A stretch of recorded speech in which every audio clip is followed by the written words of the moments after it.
আগামীকাল ঈদুল আজহা, তাই সবাই মিলে ঈদের প্রিপারেশন নিচ্ছে। তাই আজকে আমি সকাল সকাল শাশুড়ি আম্মুকে রান্নাবান্নার কাজে হেল্প করছি। আজকে হালকা পাতলাই রান্না হবে, এখানে ঝিঙে দিয়ে মাছ দিয়ে রান্না করা হবে আর চিচিঙ্গা ভাজি করা হবে। সাফওয়ান সকালবেলা ঘুম থেকে উঠতে না উঠতেই তার কাজিনরা এসে হাজির, তাকে উঠাবে এবং তার সাথে খেলা করবে। সে তো উঠতেই চাচ্ছিল না, যেহেতু গতকাল জার্নি করে এসেছে, অনেক টায়ার্ড ছিল, তাই অপেক্ষা করছে তার জন্য। সাফওয়ানকে আবার আদর করে জুতোও পরিয়ে দিচ্ছে যেন ওর সাথে তাড়াতাড়ি খেলাধুলা করতে পারে। সো হ্যালো এভরিওয়ান, কেমন আছেন সবাই? আশা করি সবাই খুব ভালো আছেন। একটা নতুন ভিডিওতে সবাইকে ওয়েলকাম করছি।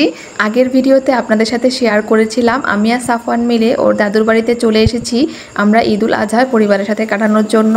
তারপর আমরা পরের দিন সকাল সকাল নাস্তা করে ফ্রেশ হয়ে আগের দিনের যে আমরা এসেছি কাপড় চোপড় বোরকা সেগুলো ধুয়ে একদম পরিষ্কার করে ছাদে দিয়ে এসেছি।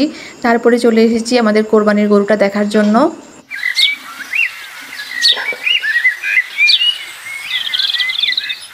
এই গোয়ালঘরটা যার, একটা গরু হচ্ছে তাদের, আরেকটা হচ্ছে আমাদের কোরবানির গরু।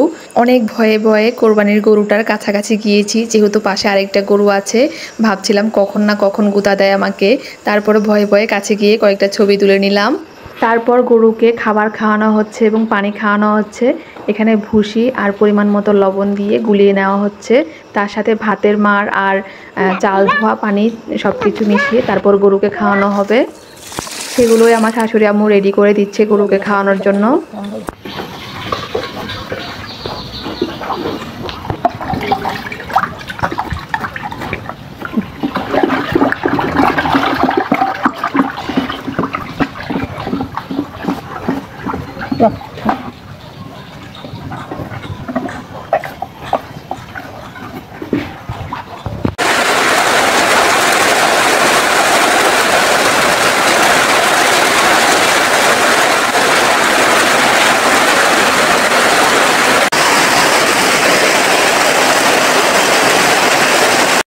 দুপুরবেলায় বৃষ্টি শুরু হয়ে গেল আর সাফওয়ানকে রেডি করে দিয়েছি, তার চাচ্চুর সাথে আজকে জুমার নামাজ পড়তে যাবে।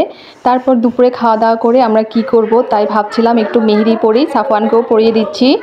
রোজার ঈদে মেহেদি পড়তে যেমন আলাদাই মজা থাকে, কিন্তু কোরবানি ঈদে এতটা পড়তে মনে চায় না, তাই ভাবলাম একটু সহজভাবেই দিই, বসেই তো আছি, এইভাবেই দিয়ে নিচ্ছি। এই ছিল আমাদের চাঁদ রাতের গল্প। সকালবেলা সাফওয়ানকে সুন্দর করে গোসল করে দিয়ে রেডি করে দিয়েছি, ও নামাজ পড়তে যাবে। আর সবাইকে জানাই ঈদ মোবারক। নামাজ পড়তে এসে সবাই এখানে দাঁড়িয়ে আছে গরু কোরবানি দেওয়ার জন্য, হুজুরের জন্য অপেক্ষা করছে, তাই সবাই গল্প করছে এখানে দাঁড়িয়ে আছে।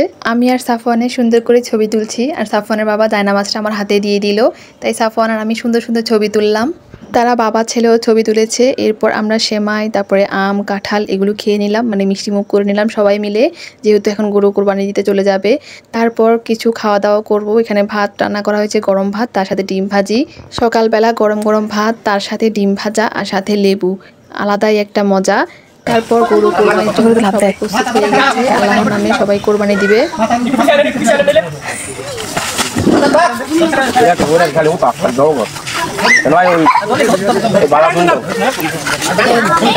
এই তো কোরবানি দেওয়ার শেষ, মাংস নিয়ে এসেছে, এখানে কাটাকুটি করছে সবাই মিলে একসাথে। মাংস ভাগাভাগি করে বাসায় পাঠিয়ে দেওয়া হয়েছে। তারপর রান্নার জন্য আমি এখানে রেডি করে নিয়েছি, অনেকগুলা মাংস একসাথে নিয়েছি, সুন্দর করে সব মশলা দিয়ে মাখিয়ে নিয়েছি। আল্লাহ যেন আমাদের সবার কোরবানি কবুল করে, এই দোয়া করে আজকের মতো বিদায় নিচ্ছি। ভিডিওটা ভালো লাগলে অবশ্যই লাইক কমেন্ট শেয়ার করে দিবেন। সবাই ভালো থাকবেন, আল্লাহ হাফেজ। আল্লাহ হাফেজ, বাই বাই, দেখা হচ্ছে পরের ভিডিওতে।